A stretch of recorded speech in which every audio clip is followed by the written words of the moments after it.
What's up everybody, College Station here. Welcome back to another video. And today we're taking a break from the Slam Attacks unboxings. I still have 2 or 3 more pre-recorded videos that will be going up over the next couple of weeks, probably this week and next week.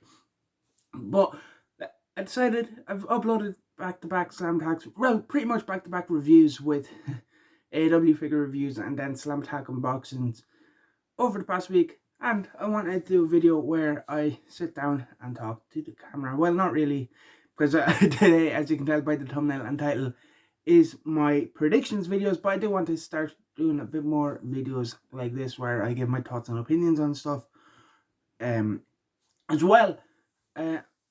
So let's get straight into it. NXT TakeOver Great American Bash 2021 takes place tonight. Looking at the card, it is a good lineup. It should be a good show, so let's not waste any time.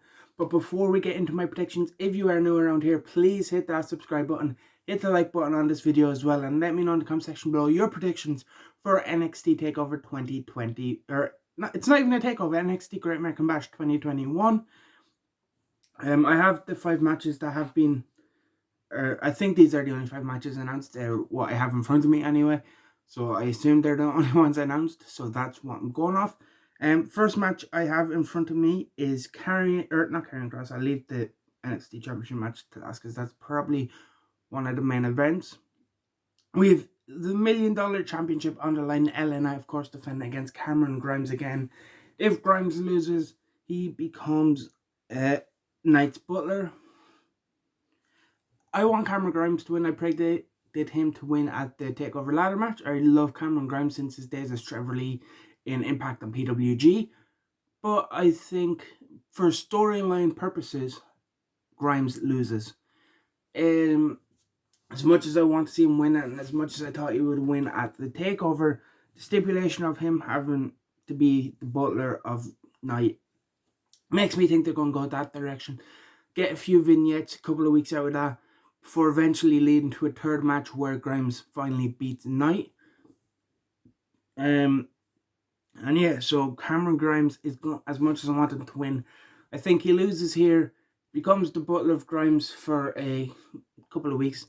Then maybe in the build up to next takeover, he turns, he turns and doesn't become he's not his butler anymore, and sets up another match where Grimes will then finally win the $1 Million Championship. Then we have the tag team partners on the line. MSK, of course, formerly known as the Rascals, Desmond Xavier and Zachary Wentz, now known as Nash Carter and Wesley. Again, big fan of these guys for a long time. I'm happy they won the NXT tag team belts. They've actually been involved in one of my favorite matches that I've ever seen live. It was at an OTT show. It was the team of the Rascals, of course, Wentz and Xavier, teaming up with Meiko Satomura, of course, who recently won the NXT UK Women's Championship, and has announced that she is moving to the UK to kind of become more of a full-time with the NXT UK division. So I might have to start watching NXT UK again just to watch Meiko Satomura, one of my favourite women's wrestlers. Anyway, but yeah, where was it going with that? Oh yeah, the Rascals weren't involved in one of my favourite matches I've seen live, teaming with Meiko against More Than Hype, which are an Irish team. If you don't know them, they consist of LJ Cleary, Nathan Martin, who has recently announced that he's leaving wrestling for a bit, and Darren Carney. If you haven't checked, I believe it is on the OTT YouTube channel. Search it up. It is one of my favourite matches I've seen live. You will not be disappointed. But yeah, MSK defended the tag team belts against Ciampa and Thatcher, and I'm going to go with MSK to retain. As I mentioned, they're one of my favourite teams. I've been a fan of them for a long time. They've been involved in one of my favourite matches I got to see in person. I do like Ciampa and Thatcher again. I've seen Thatcher a couple of times in OTT having killer matches. But I just, to me, Thatcher and Ciampa, they're just a thrown together team because, you know, creative have nothing for you. I haven't bought into them as a proper team yet. And because of that, I don't want to see them take the belts off MSK. But yeah, who knows? I can feel like Ciampa and Thatcher may turn on each other sometime and become singles guys again. I feel like they would be great. I feel like they're better as singles than they are in this team together, even though I did like Ciampa as part of DIY. I just feel like they're more needed as a singles rather than a team. So because of that, I'm going with MSK. We also have the Women's Tag Team Championships on the line. The way which consists of Candice LeRae and Indy Hartwell team up against Io Shirai and Zoe Stark. Big fan of Io, as I said before. Candice LeRae, one of my favorite wrestlers ever. I've loved her since the PWG run.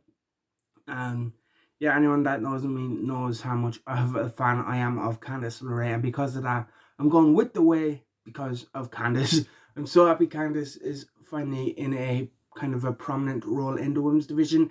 She was always just kind of there.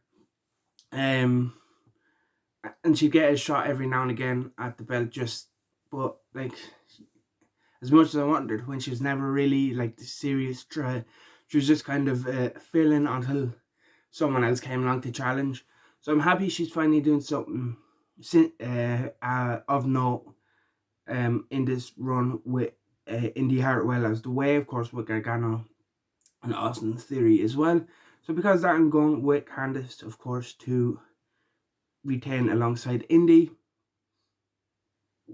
Then we have the two big matches, and I'm not sure which one will main event, but I'm gonna go with the one that I think will main event last.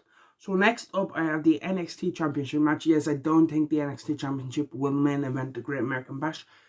Karrion Kross versus Johnny Gargano. I'm actually going to go with Johnny here. Of course, there's rumors of Kross going up. He's done main event matches for the main event show. He's done dark matches. Of course, the same happened with Bronson Reed, and of course we've seen recently Bronson Reed, I think it was last week, losing the NXT North American Championship to Bronson Reed. So I'm actually going to go with Gargano, maybe Samoa Joe, or maybe, I feel like Austin Theory will get involved, try and distract Kross.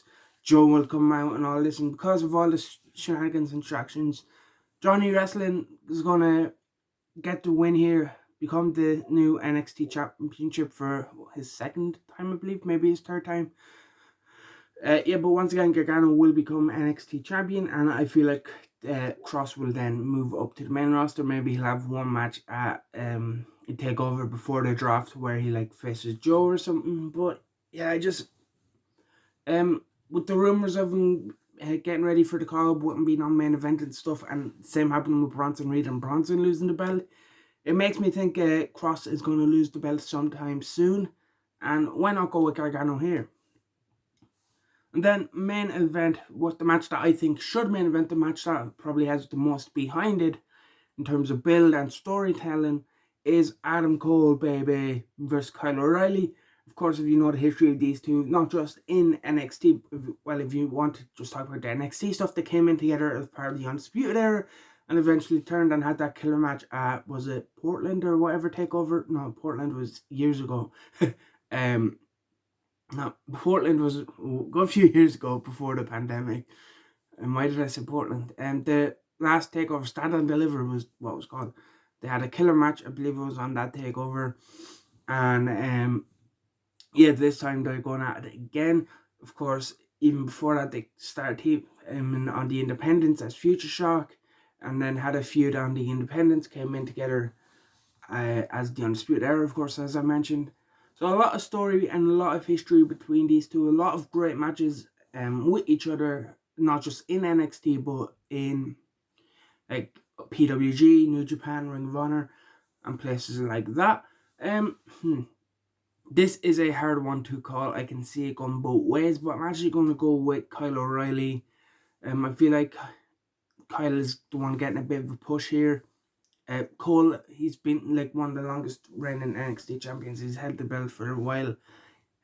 So I feel like a loss doesn't hurt Cole, but a win would help elevate Kyle O'Reilly more than it would do anything for Adam Cole. So because of that, and I don't really feel like Kyle O'Reilly needs elevating. He's already there in terms of the main event scene. But I feel like a win here would confirm his status as a top player in NXT. Whereas Cole is already there. A loss doesn't hurt Cole. A loss doesn't drop Cole down. So because of that, I'm going to go with Kyle O'Reilly to get the win over Adam Cole. And that is it for my NXT. I keep saying takeover. It's not a takeover. It's just a TV special. My NXT Great American Bash 2021 predictions.